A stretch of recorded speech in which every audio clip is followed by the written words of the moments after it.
right. Thank you. Thank you very much for inviting me. I'm very happy to be here. So I'm going to talk about how we use GRACE and GRACE follow-on data for global drought monitoring and discuss three data products associated with this effort. So the gravity recovery and the climate experiment satellite system was designed to map Earth's gravity field. What's unique about this satellite system is that it uses a twin satellite to measure the site instead of looking down to the Earth to take a picture of the Earth, it uses a twin satellite system to retrieve the observations. So the figure on the left explains how the system works. As the pair of satellites approaches the mountain, the leading satellite would accelerate and pulling away from the trailing satellite due to the pull of due to the increases in gravity from the mountain. As the second satellite approaches the mountain, it too would accelerate. And therefore, the separation distance between the two satellites constantly changes with time, depending on the gravity underneath them. So this is how scientists can use the recorded satellite ranging data to estimate Earth's gravity field through inverse modeling. Because the solid Earth usually does not change with time, the temporal variability of the observed gravity field is usually associated with terrestrial water storage changes after the atmospheric contribution was removed from the observed gravity field first.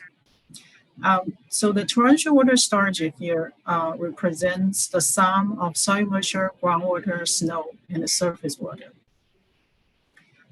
The fact that the satellite system detects groundwater changes makes this data set really valuable for drought monitoring, because droughts are not just associated with precipitation deficits. They can be affected by how deep the water level is. For instance, in an area where the water table is deeper than normal, a drought may take longer time to recover. So it is important to include the groundwater for any drought monitoring effort. So the GRACE mission the satellite system was decommissioned in 2017 after exceeding its lifespan by nearly 10 years. And then the follow-on mission was launched the next year, 2018. So just to give you an idea about how GRACE data looks like, I selected a location in the state of Rio Grande do Sul, and then plotted the time series of the GRACE observations at this location. So as you can see on the figure on the right figure here, on the figure on the right side, that the data shows a strong seasonal interannual variability. This is important. This is which is important for identify droughts. I did a quick Google search and found several droughts and floods, severe droughts and floods occurred in the vicinity of this location. And as you can see here, these events correspond to the lows and the highs of GRACE observation really well. Another thing to notice is that the TWS terrestrial water storage reached the record low earlier this year. Even though it has recovered since then, this may be something to be concerned with. And also notice that the observation data ended in June this year, and that's because there is a 3-month data latency associated with GRACE observation. There you can also see some missing data especially between 2011 to 2017, and a 11 months data gap between the GRACE and the GRACE follow-on missions. Also, GRACE observations have a very coarse spatial resolution, around 150,000 square kilometers. So these limitations can affect the effective use of this data set for drought monitoring. So that's why at our lab, we use a technique called the data assimilation to combine GRACE, to merge GRACE observations with model estimates. So the model we use is the NASA catchment land surface model, which was developed for coupled land and atmospheric modeling at Goddard. It simulates soil moisture in a surface layer, the zoo zone, and the entire unsaturated, the entire profile of the unsaturated zone. It does not explicitly simulate groundwater. However, groundwater storage anomalies storage changes can be derived from the catchment deficit variable and other model parameters. The model also simulates SWE with using 3 snow layers. A limitation of this model is that it does not simulate groundwater withdrawals and surface water. So model simulated TWS is represented by the sum of root zone soil moisture, groundwater, SWE, and a canopy intercept. So we use our ensemble Kalman smoother or Kalman filter to assimilate GRACE data into the catchment land surface model. I'll use the ensemble update equation to explain how the data assimilation works. Here, X is the state vector, which consists of root zone soil moisture, groundwater, and SWE.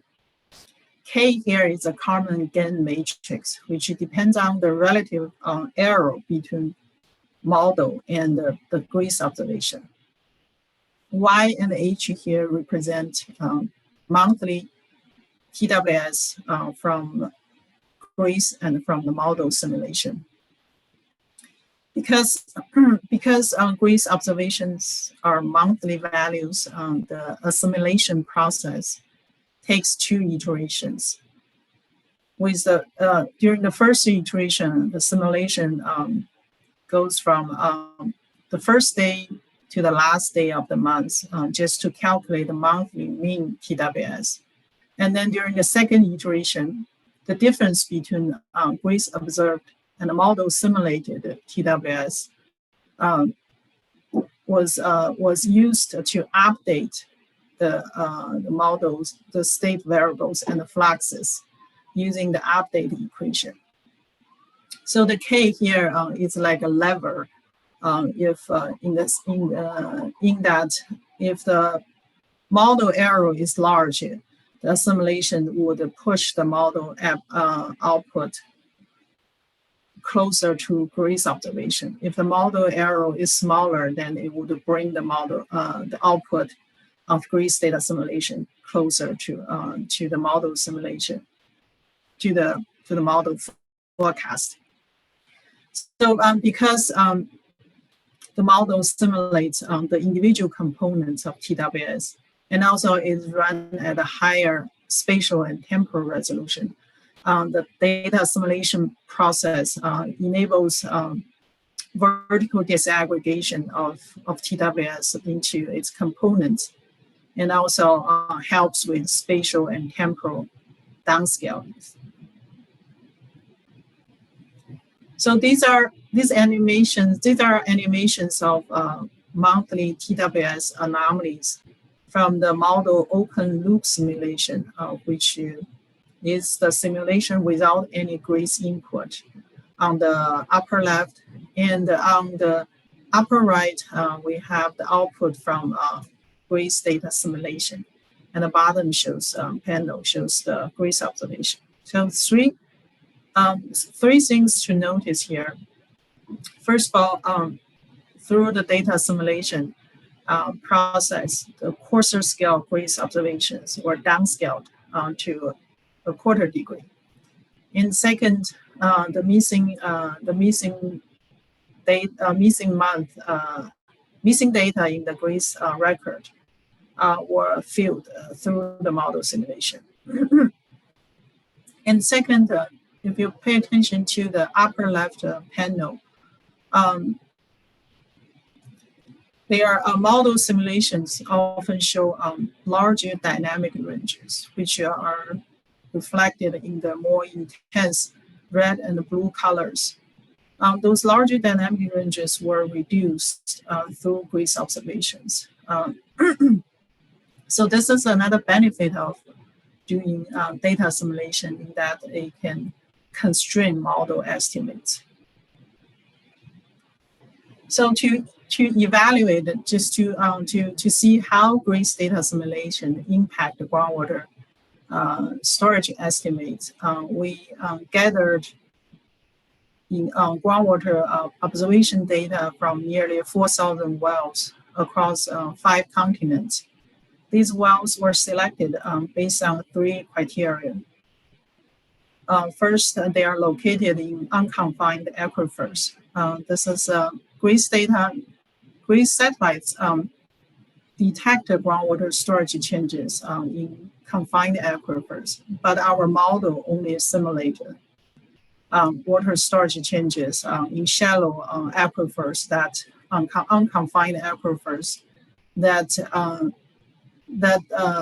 impacted, that interact with precipitation and evapotranspiration. And second, these wells are not impacted by groundwater pumping or injection. Again, this is because the model does not simulate these effects. And third, these wells have been continuously monitored for at least 5 years. This is to ensure the robustness of the statistics. So the table on the right shows that GRACE data simulation reduced the estimation error and improved the correlation with in situ data on average. We were very fortunate to, with this study, that our former colleague, Gustavo Gonçalves, provided some wild data from Brazil. So here are the comparison of groundwater storage estimates in 6 Brazilian basins. The red lines here represent model open loop simulation. The blue lines here represent GRACE data assimilation, and the black markers are for represent the in situ data. So at the top 3 basins, and also the basin at the lower right panel, you can see that the model simulated a larger intra-annual variability in groundwater storage changes. This is likely due to simplified model physics, such that the simulated groundwater responds to changes in precipitation strongly. And the GRACE data simulation reduced those larger dynamic ranges. And so the groundwater estimates, storage estimates are more aligned with in situ data. At the bottom center panel is the Uruguay Basin. I hope I pronounced it correctly, which is located in the state of Rio Grande do Sul. And here, the model simulated groundwater compares really well with in situ data. So this is very good to know. So this overall, these evaluation results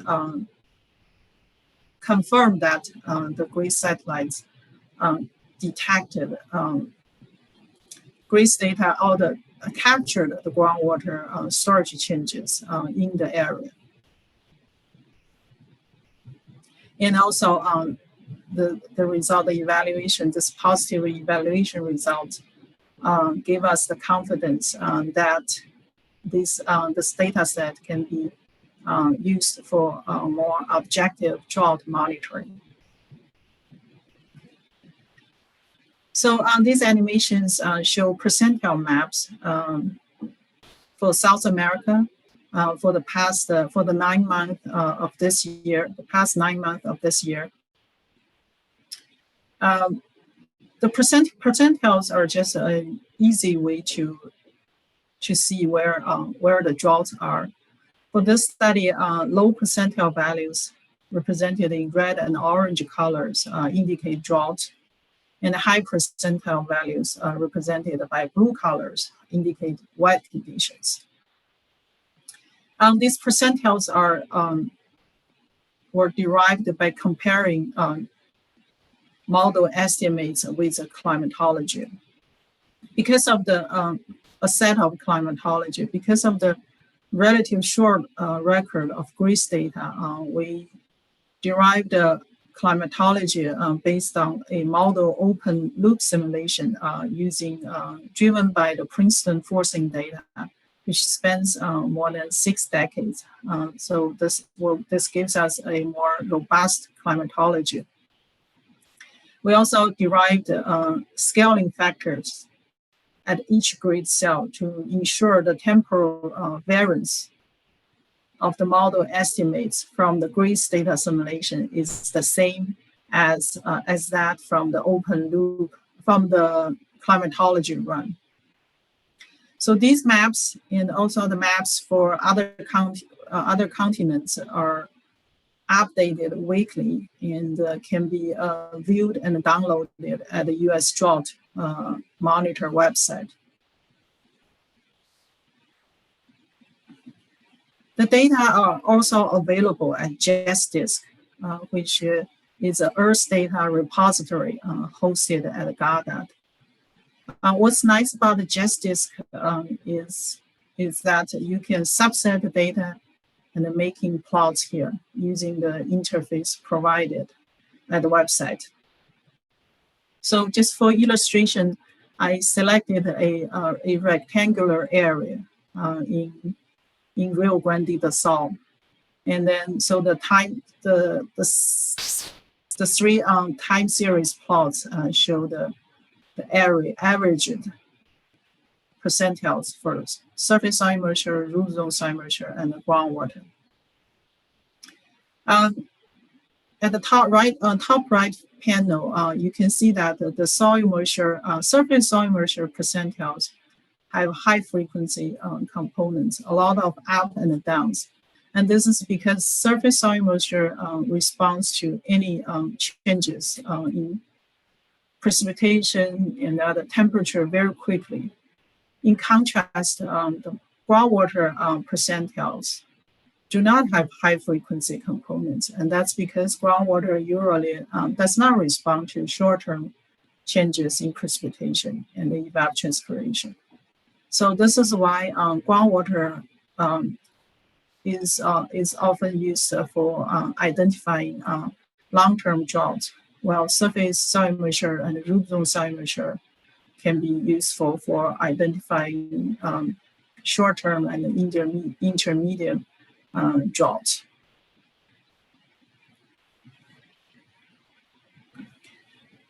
There are 3 GRACE-based global products available at GESDISC. The first one contains the drought percentiles for surface volume, soil moisture, and groundwater, as shown in the previous slide. And then the second data set contains the model output from GRACE data simulation, which includes all the water and energy budget components, such as soil moisture, groundwater, storage, ET, and runoff. And this data set spans from, I think it's the January 2003 to the last month when we had to the months we had the last GRACE observations, which usually is about 3 months ago. So remember, there is a 3 months data latency for GRACE observations. And then the third product, which we refer to as early product, contains the same model output, but it's only for the 3 months data latency period. So these two products are constantly updated whenever we get a new GRACE observations. So just to summarize, GRACE and the GRACE follow-on satellites detect total water storage changes in a soil column. And the data have strong inter-annual variability and are sensitive to water storage changes throughout all seasons. And I discussed it is important to include groundwater as part of drought monitoring.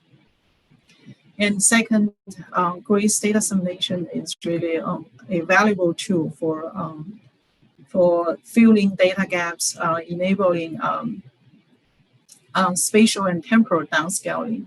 And also GRACE data simulation helps to constrain model estimates. Finally, some limitations. The model currently does not simulate groundwater withdrawals. So in areas with persistent and intense groundwater withdrawals for irrigation, the estimates GRACE data assimilation may help induce a decrease in trend, but the estimated groundwater may not show the strong seasonal variation associated with withdrawal during the growing season. And also, the model does not simulate surface water. However, because surface water is connected with groundwater, so we believe the groundwater estimated from the model, from the GRACE data simulation contains the temporal variability of surface water. Finally, the forcing data used to drive the model simulation are also subject to uncertainties, especially whether they can capture some changes in precipitation. So these are some of the limitations you should keep in mind when using the data.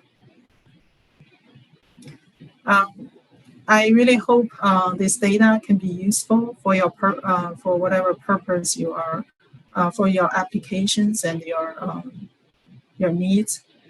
We welcome your feedback, and if you have any questions, you can contact me at the email address provided here. And also for additional evaluation results and technical details, you can refer to the paper listed here. And that's all I have. Thank you. Thank you so much, Dr. Ling, for this excellent presentation. I'd like to give our participants a moment to either raise hands or drop questions in the chat. I myself am curious to understand, as probably the least technical person on this call, with the admission, how much of this data has already been used by some of our technical experts on the call in Rio Grande do Sul, and if our colleagues who are monitoring and trying to estimate and forecast droughts are aware of the resources that Dr. Lee shared with us.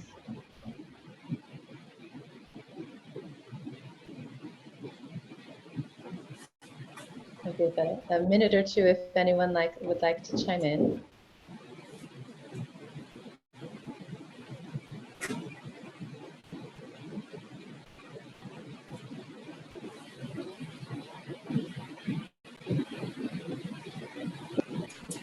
Hi, Diego, I see you on screen. Do you have a question for Dr. Lee? Olá, boa tarde. Em primeiro lugar, Good afternoon. First of all, I'd like to thank you for your effort to use information from local data to the place you are presenting to, Rio Grande do Sul. It's really important to know this research was done for us. We know this information is out there, and this kind of information is used mainly in the academia, but for the management of water resources in the Secretary of the Environment, we don't have tools to use this yet. Maybe we may start to incorporate this now.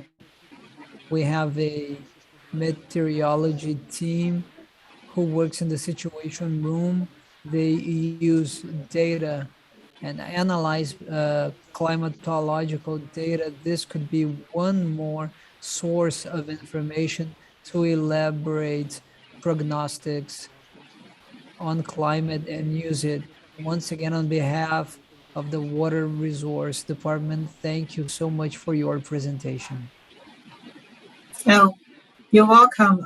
Yes, I understand the challenging of working with a global data set, for organizations who may not have the, the computer power. It can be a daunting task just to download, all the data files. So I really think the JustDisk is a good place to start. You can just download the data for your area of interest. You don't have to download the entire global data set. So just download some of the data from the from the website and start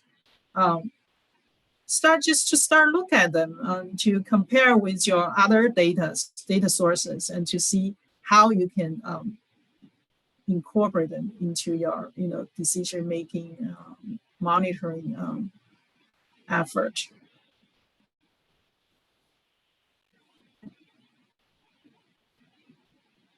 I see Mr. Bresberg has a hand, and thanks, Diego, for that feedback.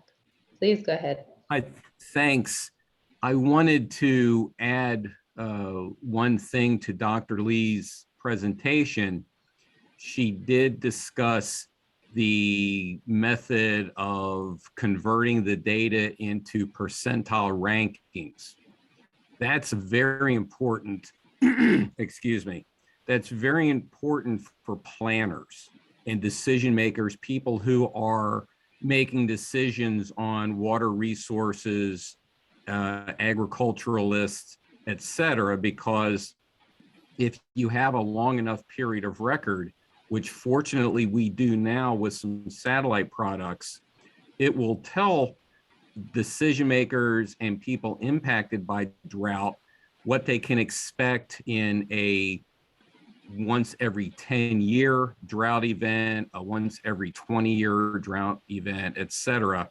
That's how we designed the US Drought Monitor, which I believe you've seen a presentation on. And that's a very effective tool. So having a resource where you do have a period of record that can describe what historically to expect is probably one of the biggest values of these type of data.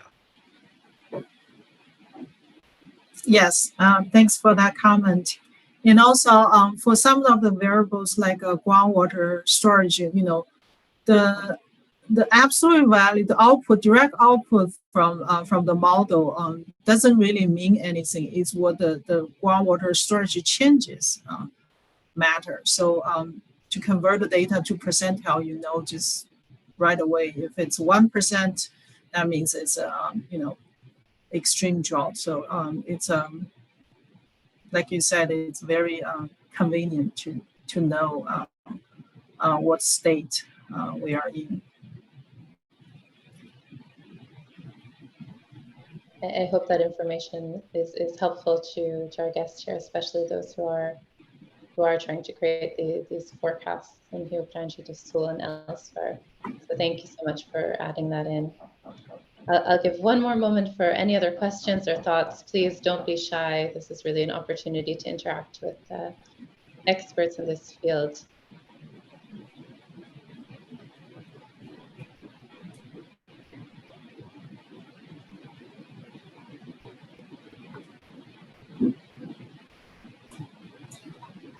If there are no further questions at this time, if you think of one, you could share it with me, and I can share it with Dr. Lee after other presentations.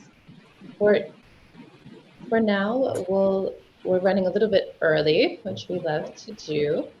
So we're going to go ahead and take a 10-minute break and come back at 2:50 for our second presentation from Forest Mellon. But I'd first like to thank Dr. Lee so very much for taking the time, for being here. I know you're traveling, and for sharing this information, which I think right from the start will actually impact it and support our colleagues in Rio Grande do Sul, which is really the goal of this project. Thank you so much for that. You're welcome. So let's take a break and we'll meet back at 2:50 for our next presentation. Please hang on. If there's anyone else who you think that this might be relevant to, please feel free to share the Zoom link, and we'll see you here in 10 minutes. Thank you, everyone. Okay, so as I was saying, why NASA? Why is NASA involved in mapping evapotranspiration and in supporting applications for water management? NASA operates a large fleet of Earth observing satellites, more than 24 Earth observing missions currently, with another mission scheduled for launch later this year, focused on mapping surface water and ocean topography. Within NASA, the Applied Sciences program is tasked specifically with translating our scientific advances and technology development efforts into applications to support improvements in management of natural resources, including water, as well as human health and disaster response. I work with the NASA Western Water Applications Office, which is focused primarily on supporting applications of satellite data for water resources management in the West, including applications related to drought, irrigation scheduling, and mapping and forecasting of our water resources. Evapotranspiration data are particularly important in the Western US currently because we are encountering both short and long-term challenges in managing our water resources. We've experienced a number of very acute drought events across the Western US in the last few years. These are combined with longer-term patterns in groundwater depletion that have occurred over the last century, as well as multi-decade trends in drought and reductions in water supply in the Colorado River Basin. Water resource managers and agricultural producers are responding to these changes and every year trying to find ways to do more with less. However, they are doing this without easy access to information on evapotranspiration and consumptive use of water by agriculture through evapotranspiration. This makes managing water a lot like trying to manage your checking account without knowing how much you're spending. So OpenET has been developed through this consortium community-based effort to develop a platform and information system that provides reliable, accessible evapotranspiration data across the Western US at scales of individual fields, or approximately exactly 30 meters by 30 meters. OpenET provides data at daily, monthly, and annual timescales on evapotranspiration. Currently for the Western US, we are working on expansion to cover the entire US, and then working in partnership with Dr. Ruhoff on pilot activities for international expansion starting in Brazil. So Brazil will be one of our first pilot cases to support and test expansion of this platform internationally. I want to note that OpenET calculates total actual evapotranspiration. So of course, evapotranspiration is the combination of evaporation from the land surface and transpiration from plants. OpenET maps evapotranspiration that occurs as a result of precipitation, applied water for irrigation, and access to shallow groundwater. So when we want to convert to evapotranspiration of applied water, so we can compare against diversion amounts or information from flow meters, we do have to subtract effective precipitation. So that's the amount of precipitation that falls and remains in the root zone. OpenET was founded on open science. As I mentioned, it has involved a large number of partners, including the Federal University of Rio, or the Universidade Federal of Rio Grande do Sul, but also including more than 100 agricultural organizations and water resource management agencies that have helped us develop the platform and ensure that the products meet the user requirements. Some of the goals for OpenET are that it provides reliable and transparent ET data that are easily accessible for farmers, local communities, and water managers, so that anyone with a web browser can access and easily retrieve the information, that it is seen as trusted and accurate, and that it is being used by farmers and private and public resource managers at local, state, and federal levels to support a wide range of innovative and locally driven water management practices at scales that are larger than have previously been possible.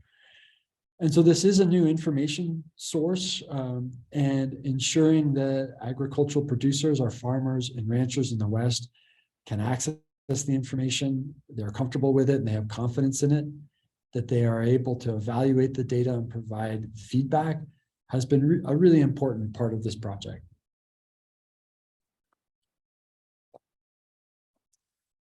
Another key aspect of OpenET has been this commitment to transparency and equal access to data on evapotranspiration and consumptive use.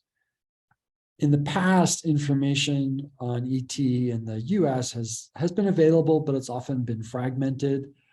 There's been data available from different sources.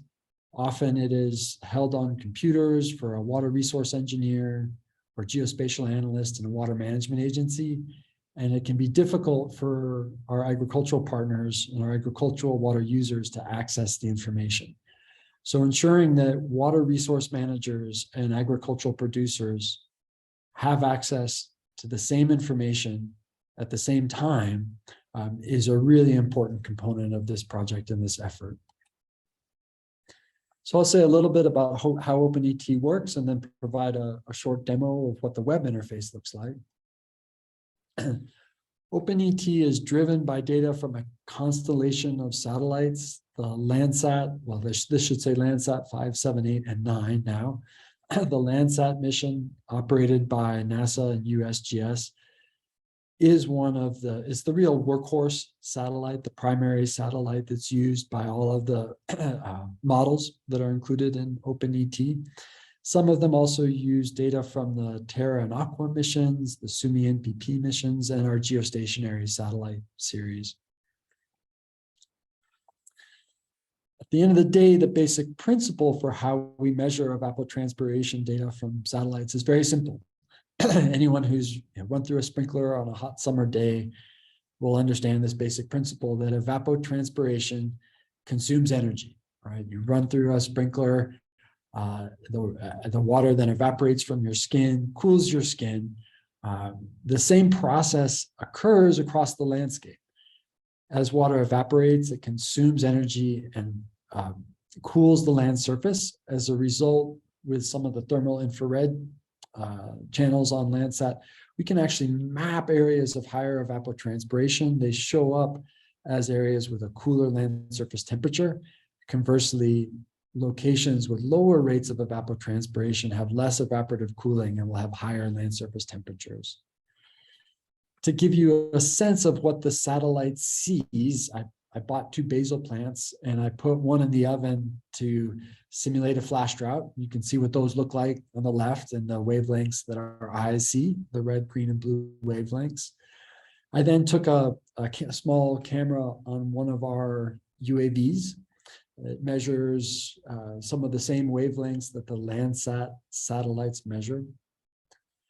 And you can see in the middle how different those plants look in the thermal infrared wavelengths. So we can see that well-watered, transpiring plant, just how different it is. We can see the lower temperature across the plant canopy.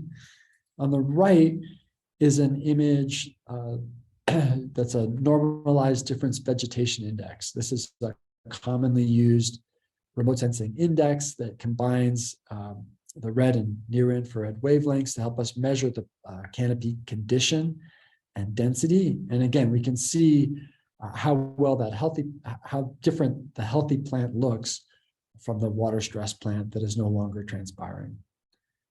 Zooming back out to the satellite scale, we're looking at the same combination of wavelengths. On the left, the true color, the red, green, and blue that we see. This is some center pivots near Colorado. In the center, we see the thermal infrared emissions, and we see the effect of those well-watered center pivots on the land surface temperature. You can see just how much cooler they are. And we can also see how different the vegetation is. We can see the effect of irrigation and these, lush crop canopies, healthy, high quality crop canopies there on the right. And then the Landsat satellite is, of course, orbiting the Earth, and we get an observation from Landsat 8 combined once every 8 days. And it's collecting the thermal infrared as well as optic measurements in the optical and near infrared, the visible wavelengths we can see, and then the near infrared wavelengths. And the OpenET then brings together the satellite data with publicly available meteorological data. We use the Google Earth Engine platform as a shared platform that allows the different science teams to collaborate and work on developing the best possible algorithms and equations and approaches for processing the satellite data to remove cloud artifacts, correct for atmospheric influences. The information is stored as pre-computed summaries for millions of agricultural fields in the Western US and available through the Data Explorer at openetdata.org and through an application programming interface or API. The API was developed to allow for integration with other water information systems, as well as integration with irrigation management and scheduling tools that are already in use by the agricultural community in the West. OpenET does something a little bit different in that it uses an ensemble approach. Previously, one of the challenges in using evapotranspiration data for our water managers was that ET data was available from different approaches, and trying to determine which approach worked best, which approach to use was a challenge. And we would also have situations where a local agency would use one approach, a state agency might use a second, and a federal agency would use a third. This could create questions about which estimate was right, what data source to use, and presented a barrier to making progress on solving the water management challenge.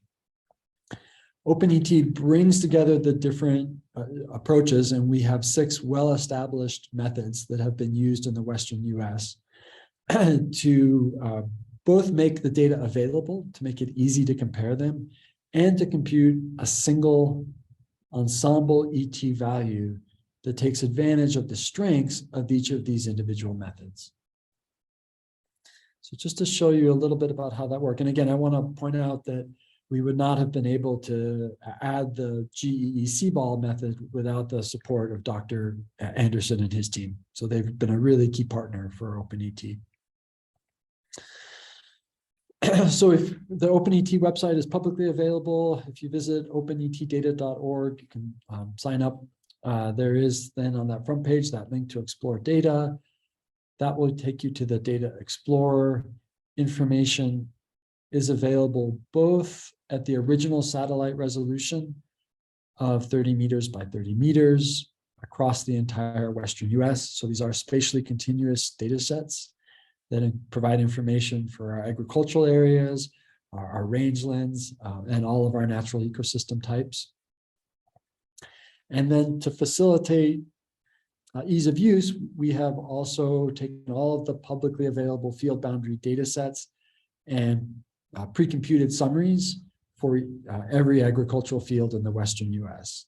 So this means that as a producer simply zooms in to a site, they can click on a field and retrieve the information for that location, both for that ensemble ET value as well as for the individual methods that allow a user to get a sense of the potential error or uncertainty in the satellite-based measurements. Each of the data points here in this graph represents the evapotranspiration as a total depth of water in inches for 1 month. You can think of that almost as the opposite of precipitation. So just as we would think about 9.3 inch, or sorry, I should have put this into millimeters, apologies, but I'll leave it in English units for now.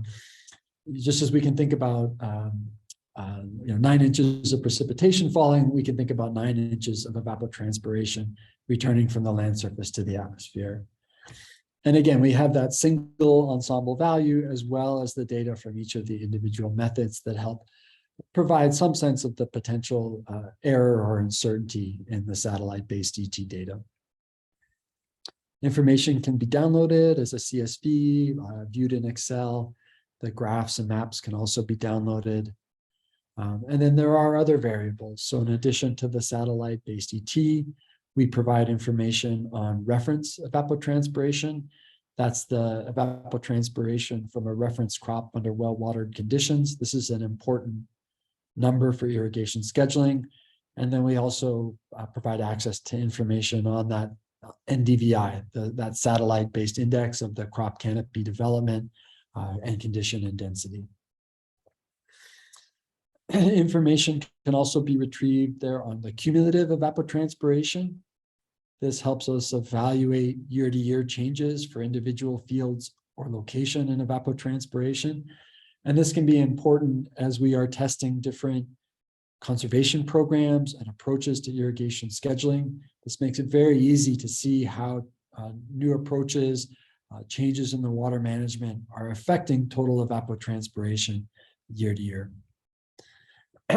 Daily data is also available in that raster view up at the top. You can see there's a toggle between field view and raster view. So in raster view, this allows a user to click on any location and retrieve the daily evapotranspiration.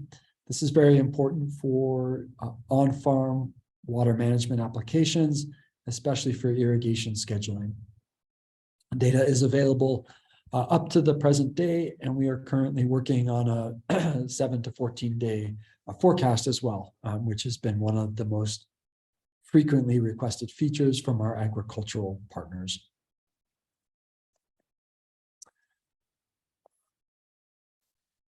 In addition to the pre-computed field summaries, users can select any area of interest. There are tools to allow them to define and draw locations. So if they're interested in a particular subset of a ranch or a farm, information can also be easily retrieved through the interface. Again, same types of graphs and maps available. And I'll just say that the main motivation for developing this interface was ensuring that anyone could access and retrieve and evaluate the information. It could be a small family farm, some of the largest agricultural operations in the West. Local agricultural experts would have the ability to retrieve this data without the need for any specialized software or expertise. We have worked hard to characterize the accuracy of data from OpenET. This is very important for almost all of our water resource management applications. Because water returns from the land surface to the atmosphere as water vapor, it is very difficult and expensive to measure on the ground. It's not like precipitation where we can just put out rain gauges. And so we have conducted the largest intercomparison and accuracy assessment to date for satellite-based evapotranspiration data at field scales. We have been using a technique called eddy covariance. So one of these micrometeorological or flux towers, as we call them, is shown on the right.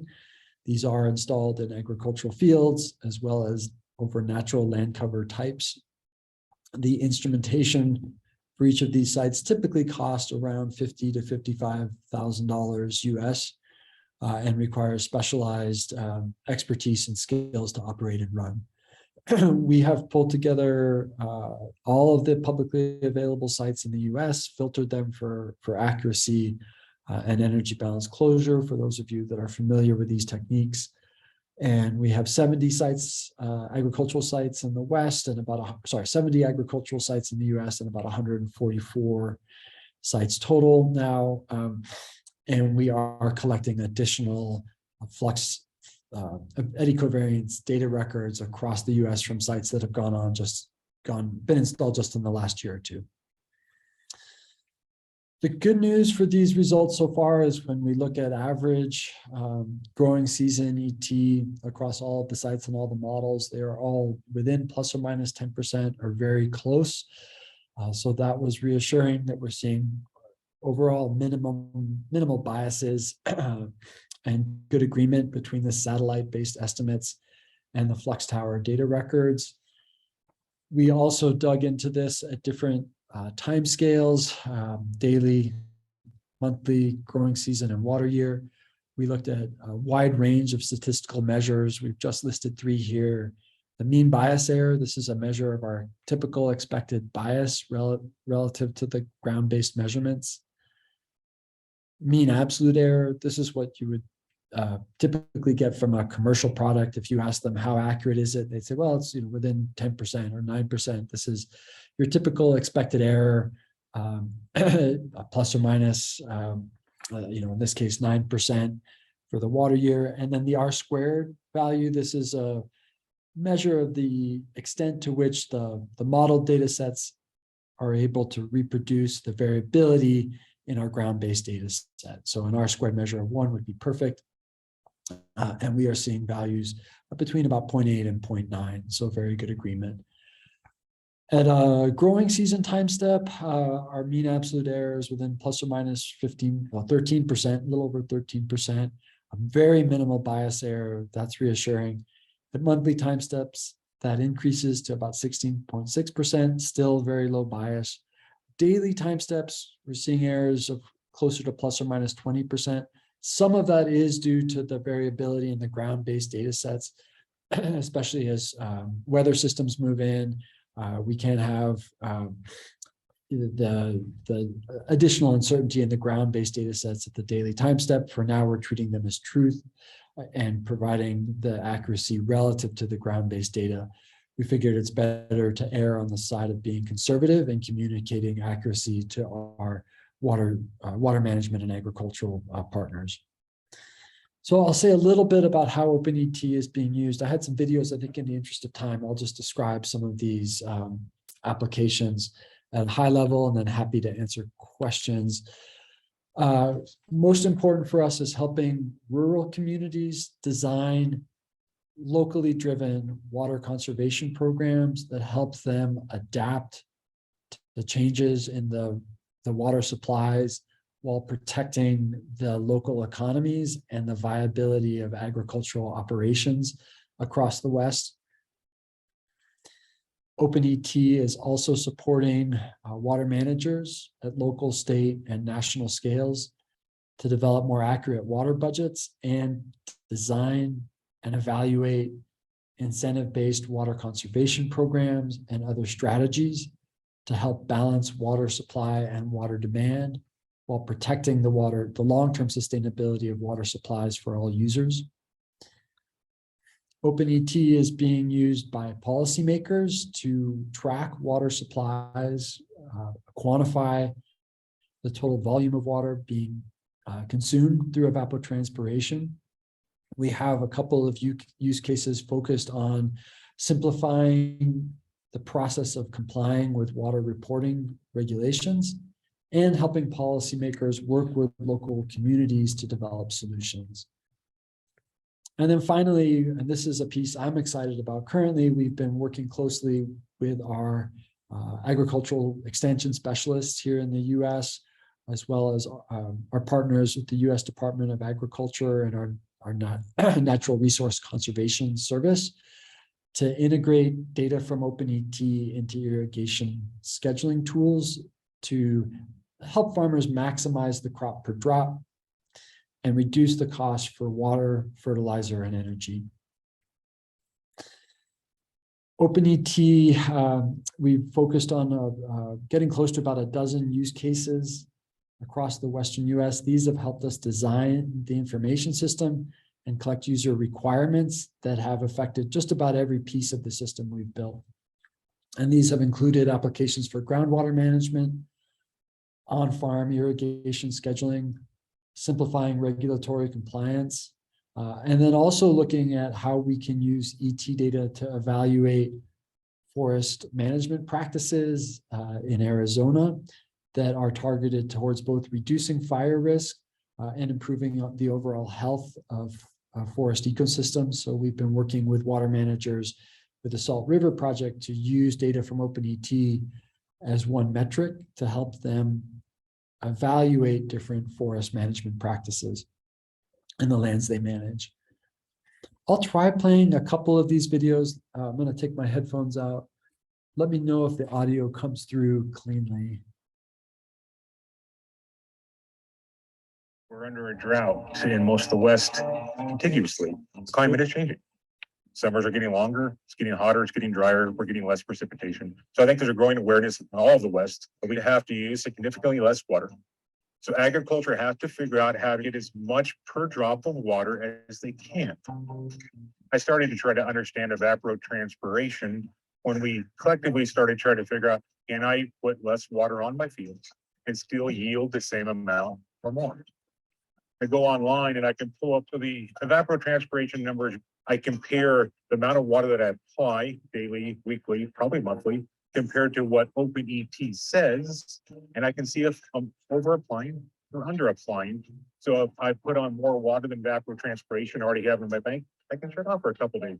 That means we can use about 25% less water and still produce the same amount of crop, which means a lot if you're putting out several million gallons of water a day. We're under a drought. Also, so the important thing there that I really want to highlight is that Mark Owens is a farmer there in Harney County, Oregon, and a local leader in the agricultural community. So one approach we've taken is to identify those local leaders that are interested in technology and work with them to help develop these use cases and applications. And then worked with them on outreach to other agricultural partners. And I think that that's an important component of helping to build a trust in new information sources is of course, working with local trusted leaders across the West. I'll also highlight some of the applications for forest management that we've been developing and that I talked about briefly in Arizona. We are in the East Clear Creek watershed. This is one of our most at-risk watersheds because our dam here is completely surrounded by ponderosa pine forest that are in an unhealthy state. With increasing temperatures, we're having increasing variability with droughts, and unhealthy forest has fuel for large catastrophic wildfires. So we adopted a 2035 goal to support 500,000 acres of forest thinning. Now, this is unprecedented since no utility in the United States has taken on a forest health goal. It's going to take a lot of science and tech and data. And so when we begin our forest thinning projects, the trees will become more drought tolerant.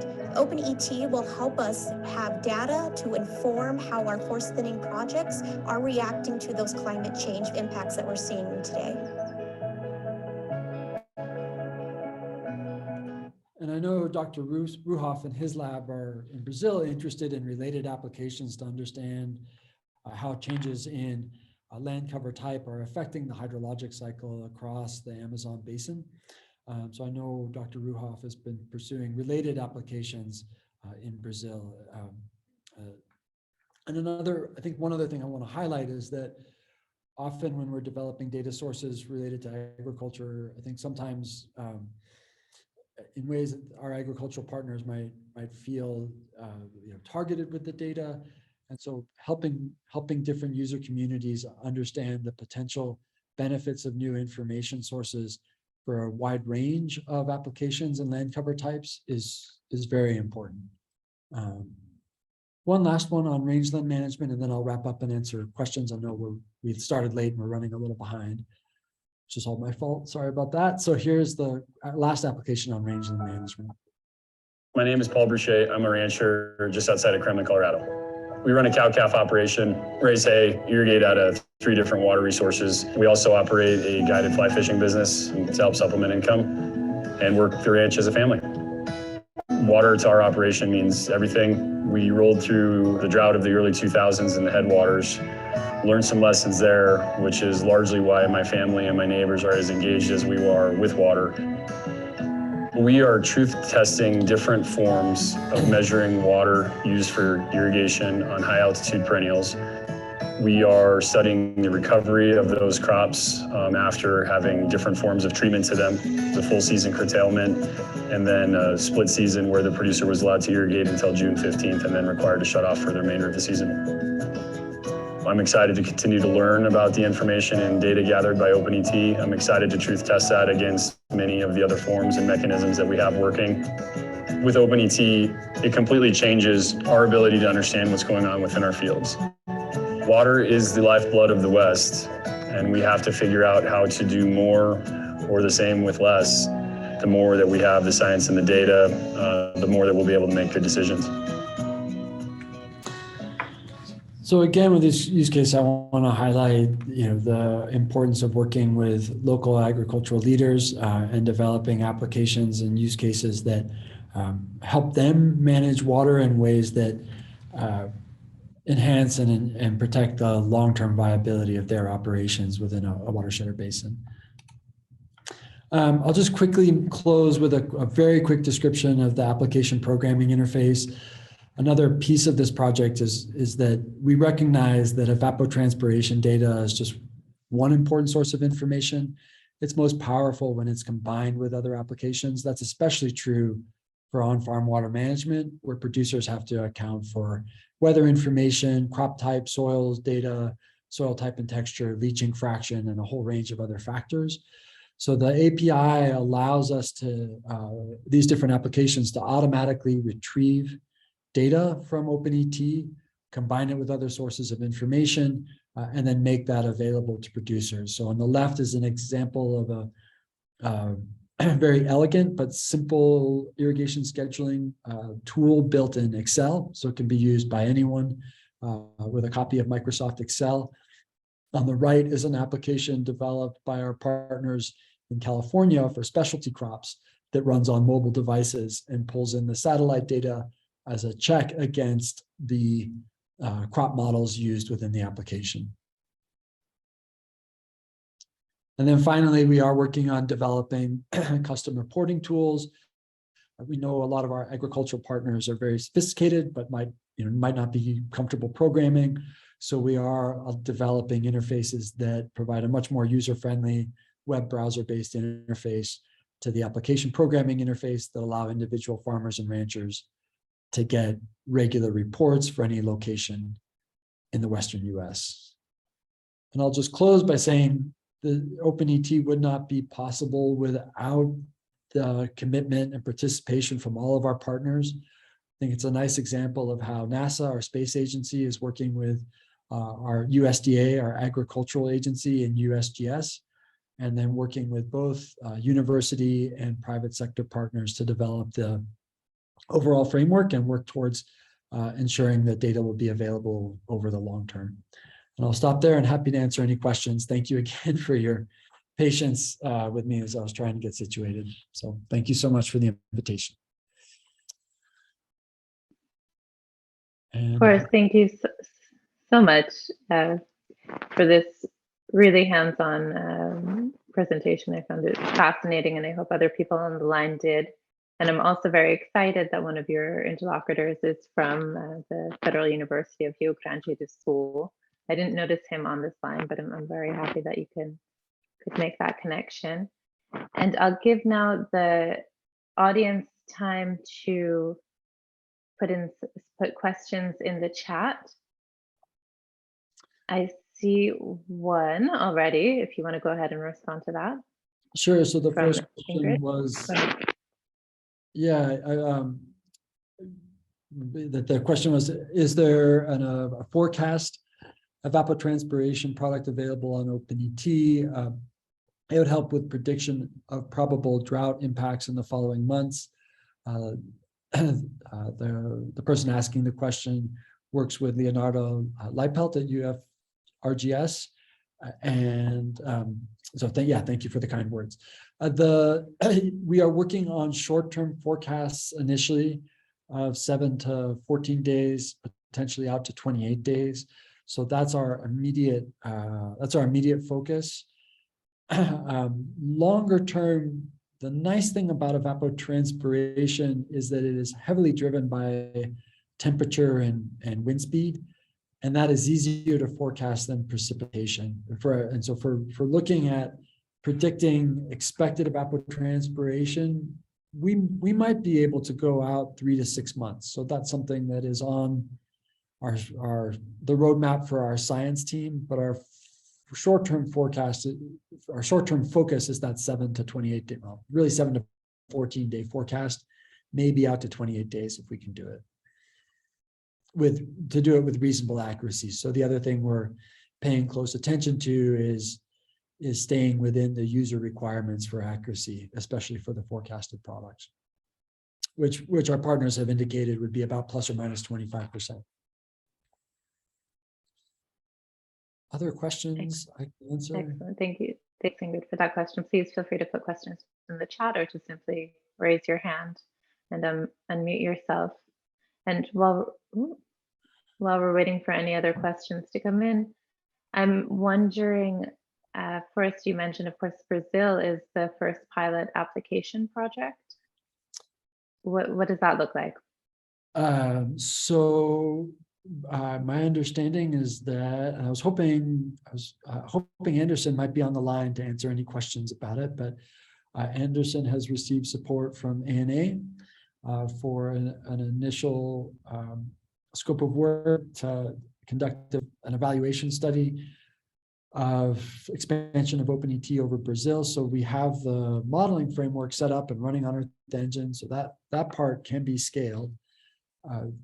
Some of the key questions that Anderson will be looking at are the best techniques to overcome challenges with cloud cover during key times of year in Brazil.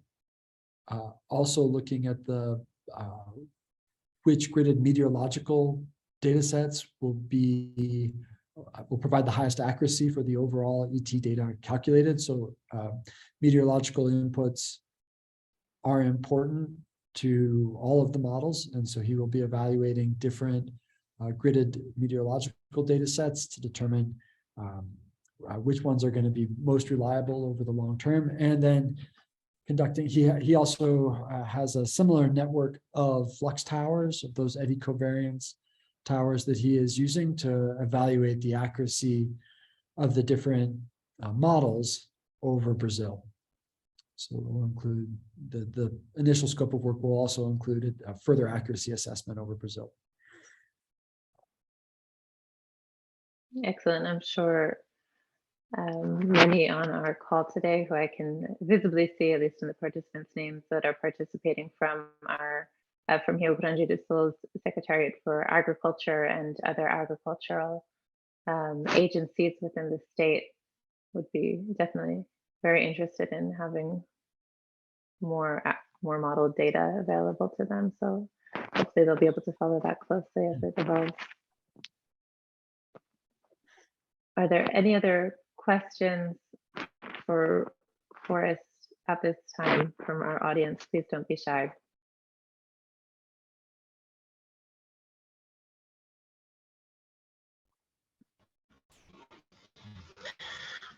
Eu de novo. Bom, primeiro It's agradecer me again. ao I'd like to thank Dr. Forrest. Dr. Forrest Está sendo Melton bastante importante It's been very important tomar already conhecimento do avanço to desse get to know tema all the na advances agência, of na this NASA, topic especialmente at dessa relação NASA que tem com and also a the relationship Universidade Federal do Rio that Grande do you Sul guys have with the University aqui no Federal of Rio Grande do Sul here in our state. Uma informação One simples. Nesse simple momento está sendo information though. rediscutido Right o now, at this zoneamento moment, it's ambiental da being silvicultura no Rio rediscussed Grande do Sul. the O último environmental zoneamento tinha sido feito em 2008, que a things here that we're estimativa de doing. We did evapotranspiração the tinha last one sido in feita com base 2008. naquelas We were equações doing com dados de estações this meteorológicas. data Nessa revisão já está based on sendo old utilizado data about dados the de meteorology. satélite. So in this Eu revision, não we're sei using precisar, satellites already. I possivelmente não don't são know, esses, I tá? don't have the Mas o fato que a precision to gente say percebe if que this, what we're doing with satellites, if this para a is the one gestão that dos NASA recursos is using. hídricos, What tá? we're doing is A to informação de manage evapotranspiração por water satélite resources. This proporciona uma information coming melhor from satellite, heterogeneidade it's so good. I mean, it's dos much valores, more heterogeneous. e I mean, the é nítido values, que you há know, we can ganho de see, informação para a and it's gestão nesse so sentido. easy to see how Então, much espero we que gain os with all dados this aqui para o information. Rio Grande do So Sul I hope sejam, that the para o data, Brasil, for como the está sendo data dito, for sejam Brazil and Rio Grande do Sul, estimados, starting with us here, calibrados it's being, rápido, né, you para que know, a they gente possa can lançar be mão dessa calibrated ferramenta. soon Muito enough obrigado. for us to really can be using this tool as soon as possible. I don't know if you understood me. Yeah, I understood. Thank you. I really appreciate those comments. I realized I was on the Portuguese channel initially. Was there a question that I can answer? But I really appreciate the comment. Não há pergunta. Foi só uma Actually, it was not informação a da forma question, it como was na just gestão an de recursos information, you hídricos know, a gente está in utilizando how dados we are de using this data evapotranspiração por to satélite. manage Para a gestão, water relativamente sources, you novo. know, through Não posso falar pelo evaporation, and it's setor da so cool. agricultura que I cannot a gente talk on imagina que behalf deva of the ter uma agriculture aplicação department semelhante because that's not what we foi do, dito aí. but I'm sure that they are using it, so you know it's being useful to them too. Got it now? Understood. Thank you so much. Really appreciate that. I will say it's worth recognizing that we, in the US, in the West, we have received questions and concerns from the agricultural community in general about data privacy. So anytime, you know, as water supplies are becoming tighter and tighter in the West, and different management strategies are being evaluated, it's so important to ensure that agricultural producers, the farmers and ranchers, are part of the conversation and have the ability to access the data, evaluate it, and become comfortable with it. So that's an ongoing and long-term process for us, and we do recognize concerns from our agricultural partners about data privacy. So especially because we're producing that field scale information. At the same time, if we want to support uses for irrigation scheduling and on-farm water management, we have to make that information publicly available to all agricultural producers and all users.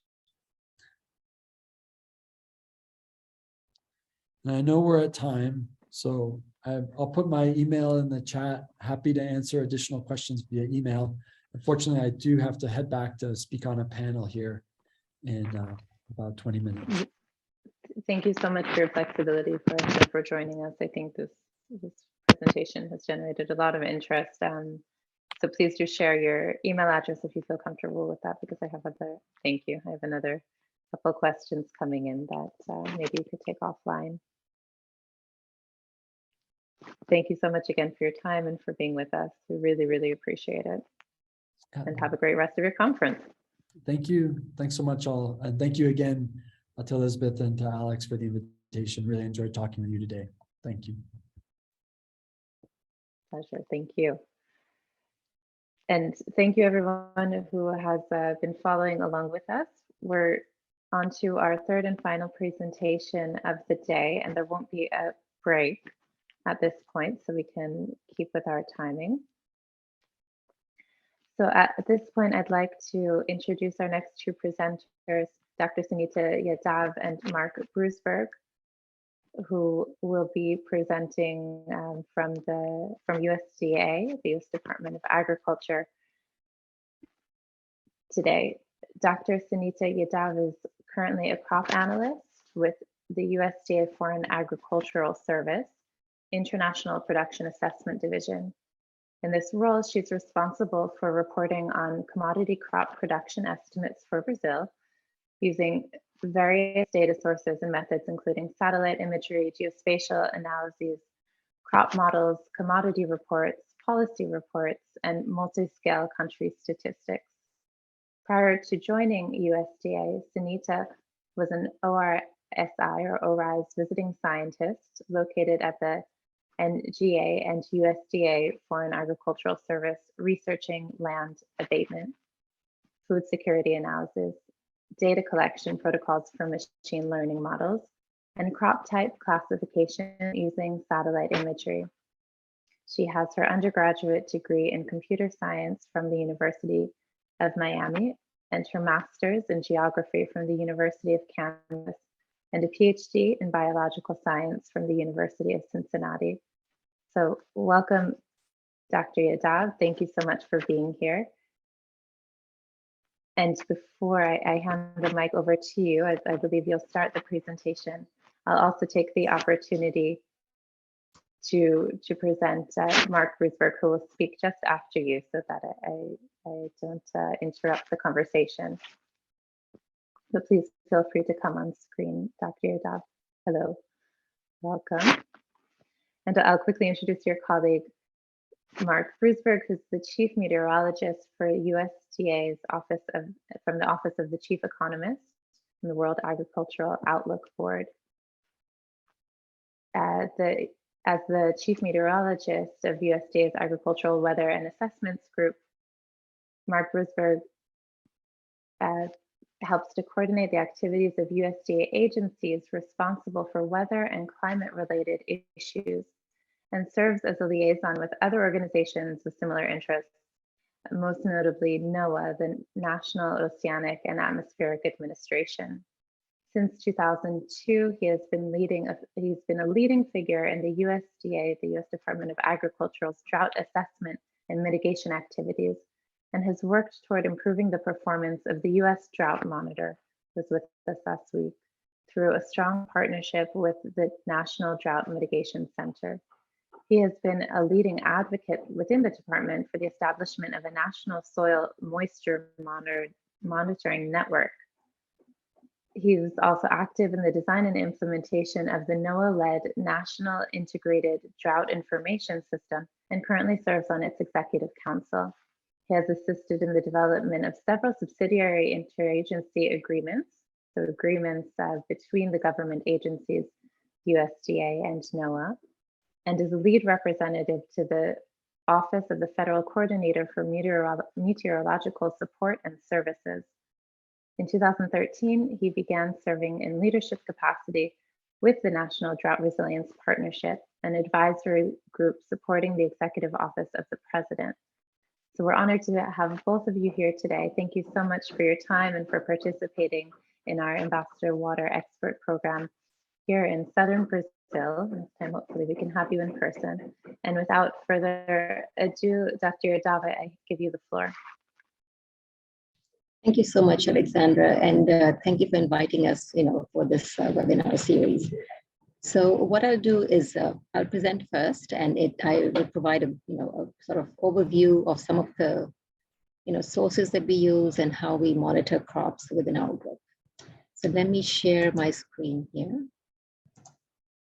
And I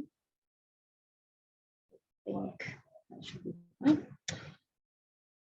And I'm going to actually, sorry,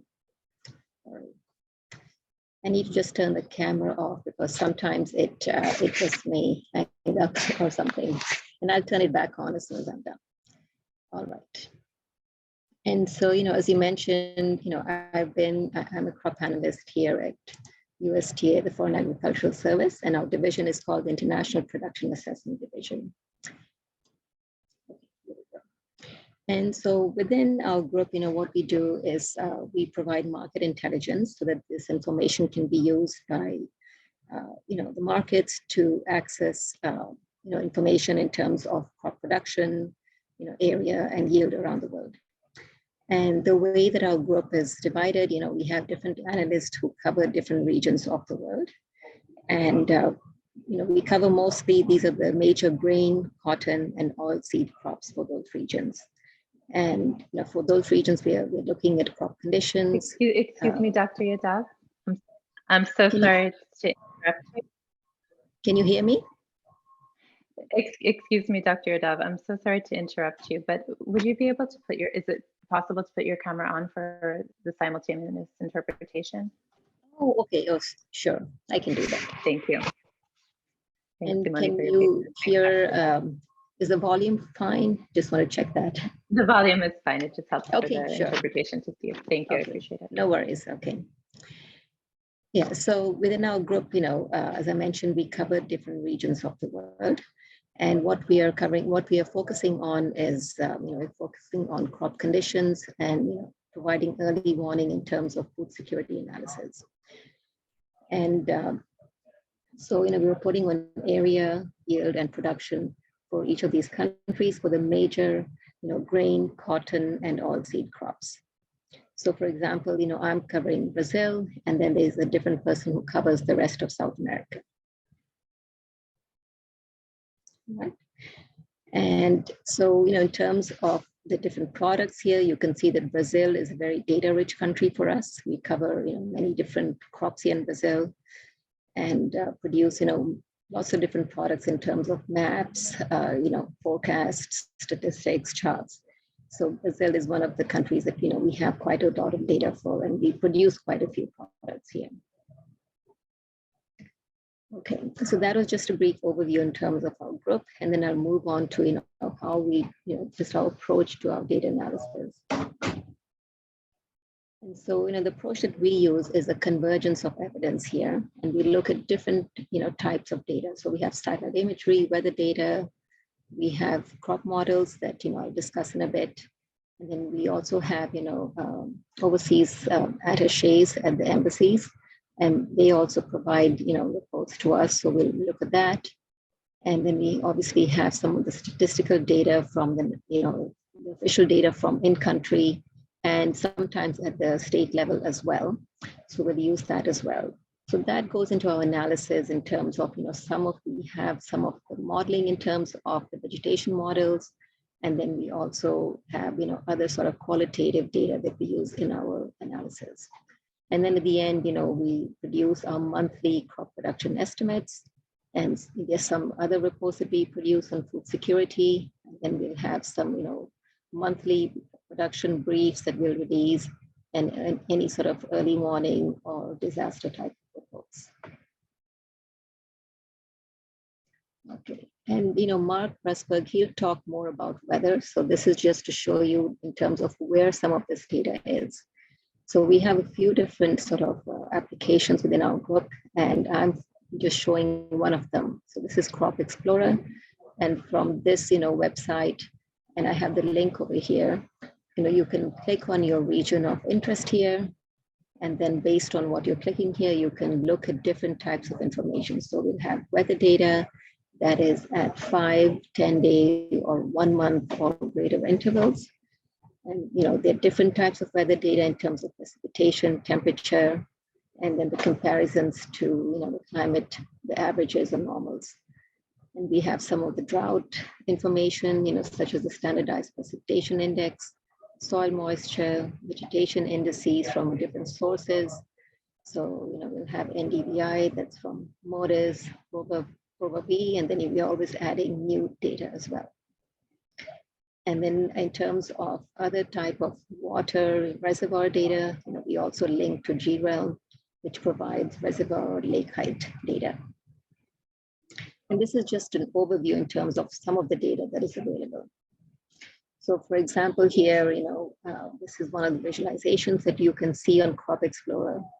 And this is looking at the precipitation data, which is the percent of normal. So this is basically comparison to the 30-year normal.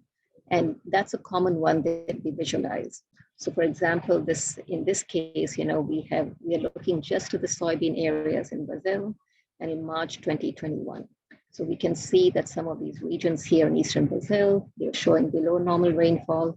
Whereas when we look at Southern Brazil, you have average to above average rainfall, which was indication in terms of how the crop in Southern Brazil was doing. And here's another example looking at the standardized precipitation index, commonly called SPI. And SPI is one that is developed, it's the US Drought Monitor, has quite a bit of write-up on this, but this is a very useful indicator to monitor drought. And we commonly look at the 1 month and then the 3 month sort of SPIs. And in this case, this was looking at the 1 month SPI from March 2021. And you can see that there were some dry conditions here in Eastern Brazil, Minas Gerais and Southwestern Bahia here. But then when we look at Southern Brazil and, the soybean crop was still developing here in Rio Grande do Sul, they had average or above average conditions. Positive SPI generally indicates, wet conditions, and the negative SPI usually indicates dry conditions. And when we look at, the same metric here now, the SPI metric looking at the 3 month data, and now this is looking at the 2022 year. So, we had, pretty dry conditions in Southern Brazil, because of the La Nina situation there. And you can see that in 2022, this is the 3 month period from November 1st to January 31st. These were some of the driest 3 months actually, in the last 30 years. And when we see the sort of, the two sort of lower categories for the SPI, they call them D3 and D4 drought. Those are particularly concerning in terms of, vegetation health. So now I'll move on to just, how we look at crop data and crop monitoring. So, at the beginning of the season, we will start with, area. So we want to understand how is area changing, where are the changes? And then, we start to track that over the season in terms of how the crop, how much of the crop was it planted on time? And much of this data, will come from some of the national sources or the state level sources. Unfortunately, in Brazil, we have, quite a bit of data. So we'll look at the data from CANABI and then some of the state reports and a few industry sources. And as the season begins, these weekly reports are really critical, to sort of inform, the start of the season and how the crop is progressing. So, for example, here's one of the reports from Emater in Rio Grande do Sul, and these are the weekly reports that we analyze. And the report date is really key for us because when we understand, how this season's crop, how it compares to the last season or the 5-year average, that is informative when we run our NDVI models. Because if there is, drought or other sort of weather condition that negatively impacts yields, then we want to know how much of that crop was in those sensitive stages, such as flowering or grain fill, because we know that that has a bigger impact on yield.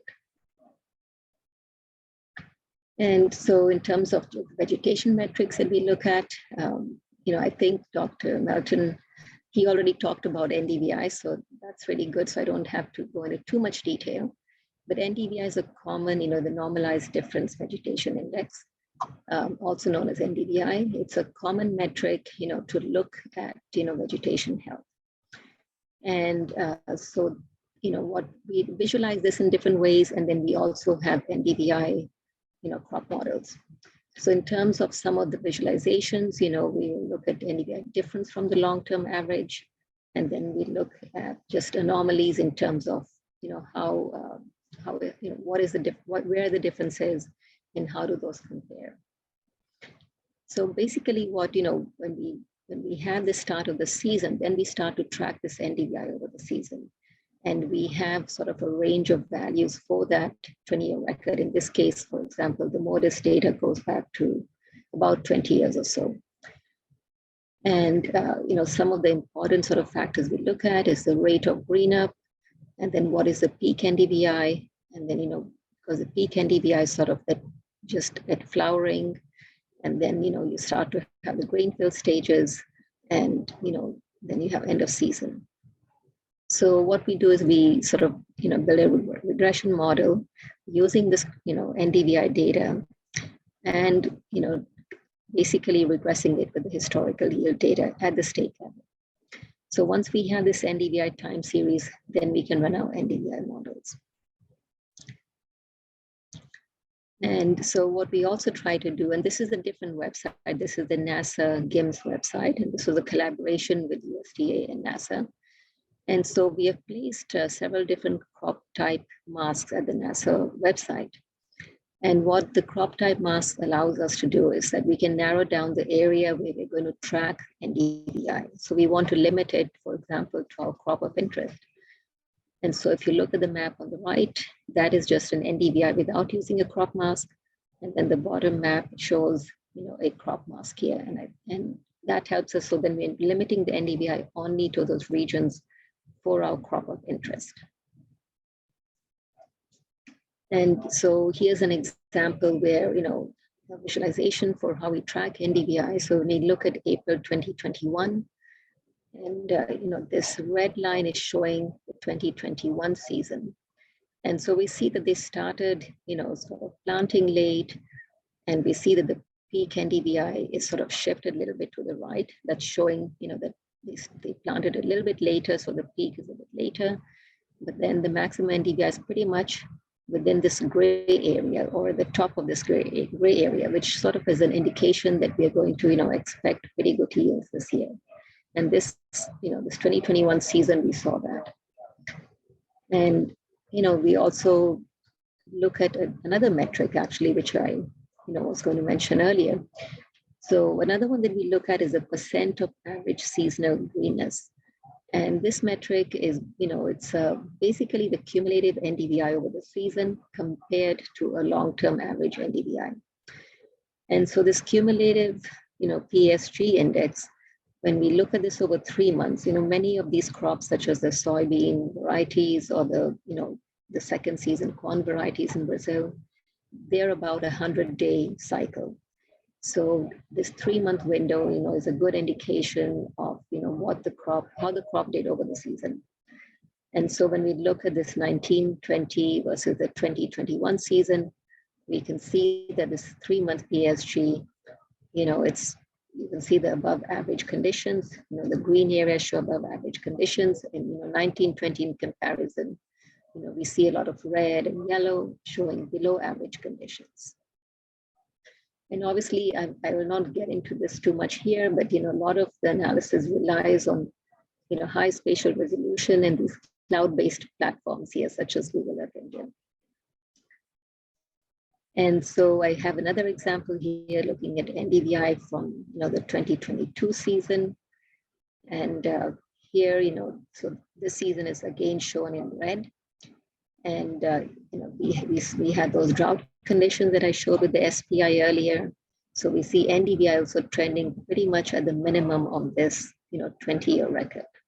And so we knew that that the crop yields are pretty negatively impacted here in southern Brazil. And this is using a crop mask for soybeans here. And so another way that we visualize this is then looking at the percent of average seasonal greenness index. And So on the left, we have that, 2021 year, and then on the right is a 2022 year. And you can see the comparison here for the PSG again. So in 2021, it was, you see a lot of green showing above average conditions, and on the right, you see much more reds and yellows, a reflection of the drought, and then the yields that were reduced basically for the soybean crop. So finally, and I included a rice map over here as well.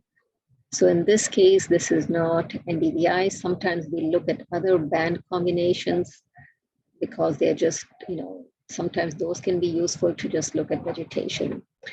But, for our NDVI modeling, we're using, just NDVI. So this is looking at the rice crop mask in Rio Grande do Sul. And although the rice crop is, irrigated in the state, we started to see these conditions here in 2022, where the crop was, because they had water restrictions and not enough water, you can see that the crop health is not that good here. So in this band combination, usually the brighter green areas show good crop conditions, and then anything that is brown, so it's showing below average or not very good crop conditions. So these are just some of the products that we have within our group to look at crop data. And I included some of these websites over here, the links. So if you need to access them, please feel free to do so. And if you have any questions, feel free to reach out to us. And I think Mark is going to present next, and then we can, take some questions after that.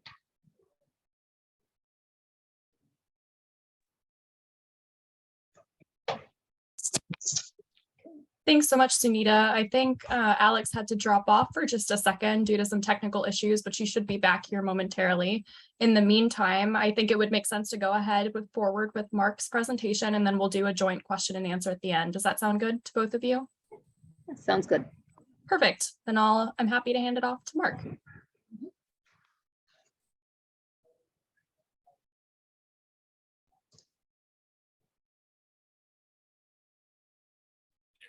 I was muted. I beg your pardon. Let me share my screen.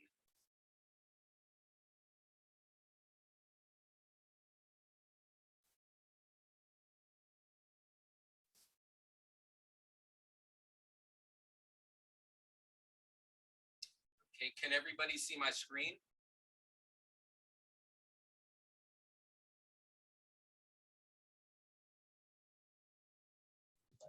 I can see your screen, but you're a little bit quiet on my end. I don't know if that's just my end, though. I'll move closer to my laptop. How's this? Slightly better. Okay. I will try to speak loudly, which is usually not a problem for me.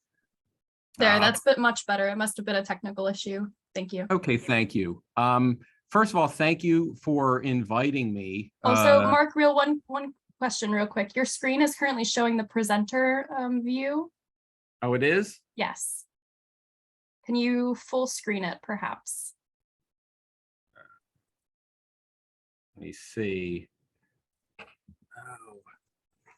Oh.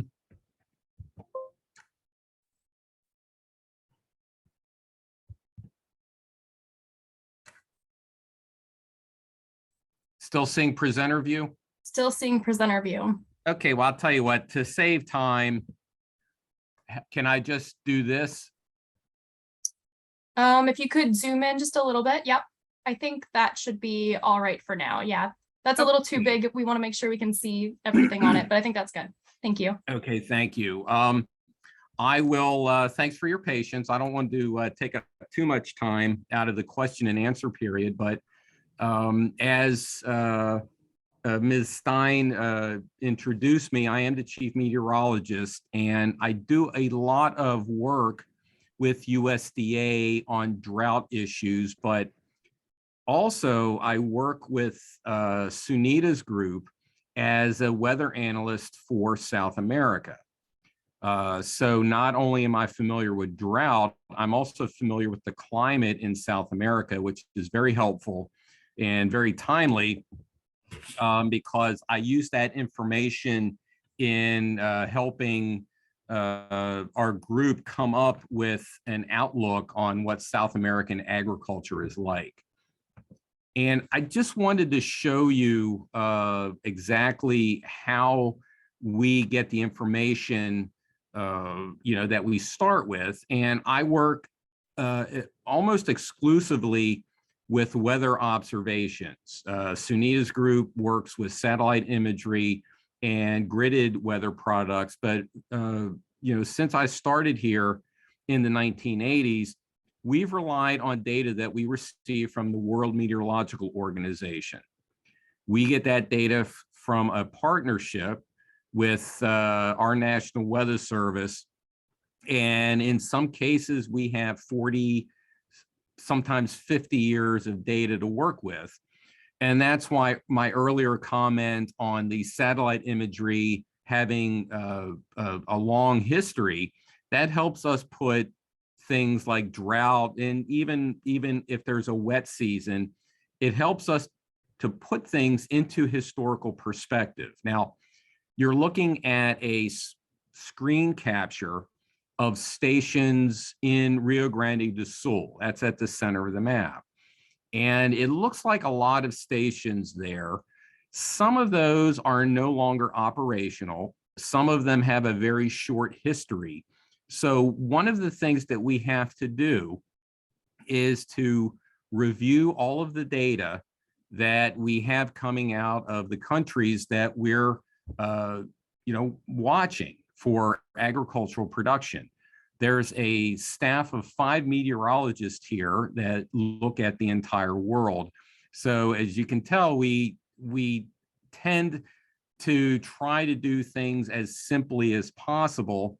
And in the case of Rio Grande do Sul, I identified, I believe it's 4 stations in the northern part of the country that has a good history and are very reliable reporters. So when you're looking at all of those stations, keep in mind that, I'm only using 4 of those stations to do the analysis that I'm about to present. Now, I'm going to give you an example of how we viewed the drought last year in Rio Grande do Sul. As you already saw, the Emitter reports are a very important source of information for us. And what I have here is a chart showing last year's accumulated rainfall, which is the red line, going back to the beginning of December. The black line is the average, and you can see that the red line was well below the average for most of January and February. And if you look at the center, you see what the progress of soybeans were. And during this dry period, the crop advanced through reproductive stages of development. So we knew that there was going to be a problem. And we also knew that on average, Rio Grande do Sul produces about 15% of the national soybean crop. So we could take that as a gauge to see at least, what fraction of the crop was in trouble, what fraction of your crop was doing well. Now, at the same time that it was dry, it was also warm. This chart shows average temperatures over a 7-day period. And you see that in the period around the middle to later part of January, temperatures averaged 32 degrees Celsius. That's an average. That's not the high temperature. So it was very warm. It was very warm compared to normal, but also when you go through the historical period of record, you see how warm it actually was. This is another tool that we have. These are those 4 stations in the soybean belt of Rio Grande do Sul, averaged going back to 1993. This is total precipitation for January and February.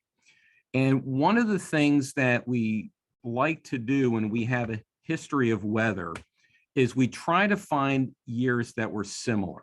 Because again, we have a lot of countries and crops that we cover. There's only 5 of us.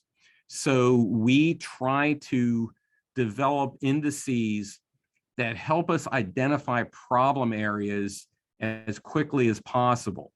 Now, this data has a latency of 1 day. So that means that this morning, we were able to see how conditions were yesterday. So today is October 5th. Today we had rainfall and temperature data for October 4th. So that's one advantage of using the station data as opposed to some of the satellite products. So that's one of the reasons that we tend to stick to this. Now, in the example I'm showing, 2022, excuse me, it was not the driest on record January and February, but it was very similar to 2012. The reason I'm picking out 2012 is because when you look at the temperatures, the departure from normal, even though this was, again, this was a really warm year, 2012 was the previous record that we had. So right there, we're saying, okay, that's pretty close to what we saw in 2012, only this year is worse in terms of temperature. Now, this is the average maximum temperatures. And if you look at the bar on the far right, those dashed lines that the top of the bar is above, each dashed line is a standard deviation. So if you're familiar with statistical analyses, that value was 2 standard deviations outside of the average. It's very significant. Same as 2012. And again, it's a little higher, but that was the last, what we would say statistically significant temperature event at Rio Grande do Sul. So we were thinking, okay, they're having some problems there. And again, this is just soybeans. I mean, we do the same things with corn and wheat for Rio Grande do Sul and the other states in Brazil. Now, you saw an example of satellite-derived soil moisture and how that can be used to assess conditions on the ground. This is an example of a modeled soil moisture using just rainfall and temperature values. So it's referred to as a leaky bucket. It's basically tracking how much rain fell versus how much evaporated back into the atmosphere. And as you can see, 2022 was very similar to 2011, 2012 season, even into March, where there was a little bit of a reprieve. So again, this just underscores how close these 2 years were. So how does that help us, knowing how this year was similar to another year? Well, taking soil moisture, which is the combination of the rainfall and the temperature, I was able to develop a simple yield regression model comparing the soil moisture averaged over January and February with the yields that I was able to get from CANAB for Rio Grande do Sul. And again, this is just a very simple model. It's not exact, but I have a colleague that says all models are wrong, but some are useful. This one is useful. It's not precise, but it steers us in the direction of where soybean production is headed.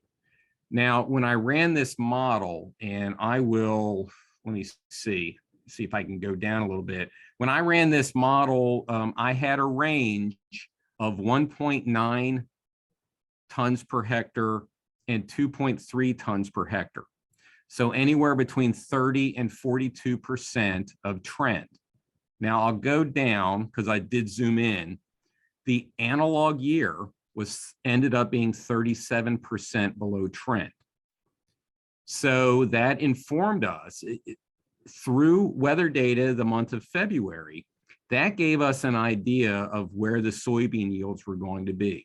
And again, it wasn't precise, but it told us where the problem areas were. Now, a lot of times we use this for other states in Brazil. We use this in other countries of the world. And again, this identifies where the problem areas are. I heard there was a question in the discussion asking about using forecasts on some of the satellite products. That's another good thing about this model. Let's say I want to run this in January and they're having a drought. I can put a February value in there that represents what they should get on average for February, or I can also do what we call a persistence forecast. And I could say something like, well, if January was 30% drier than normal, what will it look like if that drought continues? And then that way I can get a range. So that helps us with our expectations for that crop. And again, I don't remember if I mentioned this or not, but I do this in Excel using their statistical package. So this is very simple. It's very easy to get a snapshot. So while some of the satellite products, some of the other models that you've already seen are very useful, this can give you a quick idea of where the problems could be, because the turnaround for the weather observations is a lot of times a lot less than for the satellite products when they come in. Now, here's another consideration, if you will. We know what the climate of Rio Grande do Sul is like. It's what I would consider a mid-latitude climate. They get rain, you get rain, I'm sorry. You know what your climate is like. You get rain year round, and it does go below freezing in the winter. It's a completely different climate than Mato Grosso, which is more tropically influenced. However, both areas can be impacted by La Nina and El Nino. This is the third year of a La Nina, and based on the trend of yields, the observed yields on this line are the blue. The trend is calculated. We would expect that there is a higher likelihood of having below normal, or below trend rather, soybean yields this year in Rio Grande do Sul. And when I say likelihood, you see that the La Nina, and again, I apologize for this being cut off. Oh, you know what? I forgot to put that on there. La Nina is the blue circles. I apologize. And the El Nino are the red circles. So when you look at the blue circles, not every blue circle is a drought or a lower than normal yield. However, that helps us in our decision-making and planning. We know, what areas we need to follow early in the season rather than wait for a weather disaster to unfold. So again, I guess just to summarize, knowing what the climate is like, what the expectations are, and going back to the drought monitor and looking at data through the lens of, historical rankings, that helps with planning. And that helps with expectations on, in the case of soybeans, is it reasonable to expect that farmers might struggle this year because they're in the third year of a La Nina? So it gives you that information to help you plan. If there's going to be any type of food shortages in communities, you can also plan for that as well. And we've already heard about how water resource management is a big benefits very highly from, this type of information. So anyway, I will stop it there. I will invite people to reach out to me at my email address. Again, I just gave you a little sample of, how we view Rio Grande do Sul, but also the importance of some of the weather tools we have, not just in trying to figure out what crop production will be, but also to help outreach to farmers and ranchers who, may need some assistance if their crop falls short. Anyway, that's all I have. Again, thank you very much for the opportunity. And if you have any questions, I'll be happy to answer them. Mr. Rosberg, thank you so much. And thank you as well so much, Dr. Yadav, for both of your presentations and for giving this group here a bit more insight into what the U.S. Department of Agriculture focuses on. When we talk about crop monitoring and weather, and with this really specific focus on Rio Grande do Sul. As I can imagine, just like you did, Mr. Brosberg, a lot of people participating in this meeting had a good sense of, as well as what was going on during the last drought. And you've also raised that there is an anticipation of lower than normal soy yields in the coming season, which we're beginning to head into as we make our way into summer here. So I think keeping in mind these resources are really important for our group here. And I'd like to welcome questions from the audience to take advantage of these wonderful speakers that we have with you today, who have generously offered their time and their expertise to us. Are there any specific questions anyone on this call would like to ask? Please feel free to raise your hand, unmute yourself, or drop a question in the chat.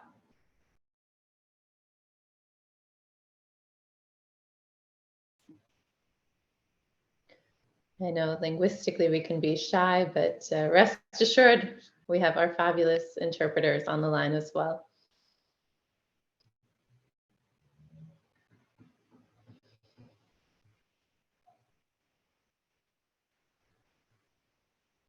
I must say this is a meeting with Brazilian colleagues where I've heard the least talk. I know we generally have wonderful, engaging conversations, and I understand it is quite difficult with the language, but I appreciate everyone so much taking the time to spend a few hours out of your afternoon with us this afternoon. And I see Diego. Não, mais uma vez, eu só tenho a agradecer. Once again, I just want to thank the opportunity of listening to all the presentations and the respect that you guys had in presenting information to us of data collected in Rio Grande do Sul. Of course, the group that I belong, we work with water resources, but we do have another group that work with the yields and agriculture data. So, but the way you guys do the forecasts, I mean, all the provisions and everything, it was just amazing to listen to. Thank you very much. Obrigada. Obrigada. It really was a discussion between our colleagues in the Secretariat for Agriculture and for Environment, with some discussion with civil defense here in the state, who are the first responders often in the case of drought emergencies, especially when it comes to lack of resources, water at the community levels.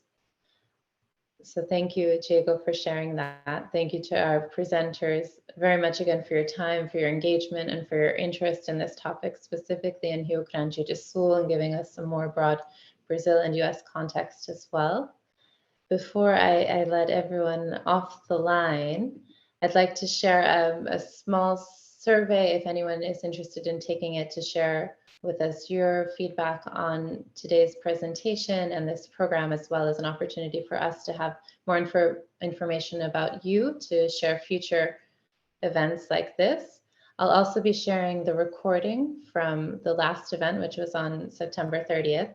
And I'll share with you finally the invitation for our third and final session, our third and final training session in this Ambassador's Water Expert Program, Rio Grande do Sul and US Drought Mitigation, which will be on October 26th. So please grab that information from the chat,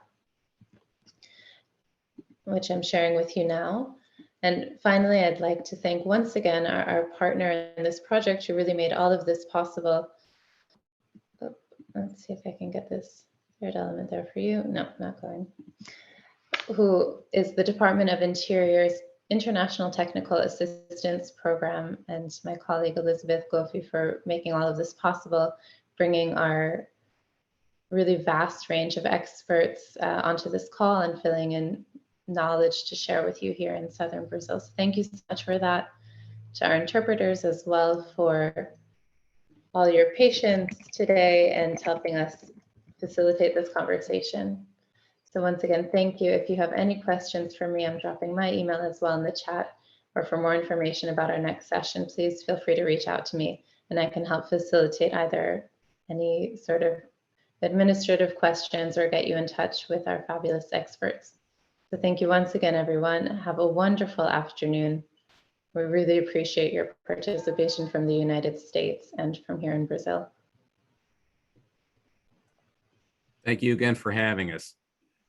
Our pleasure, really, thank you.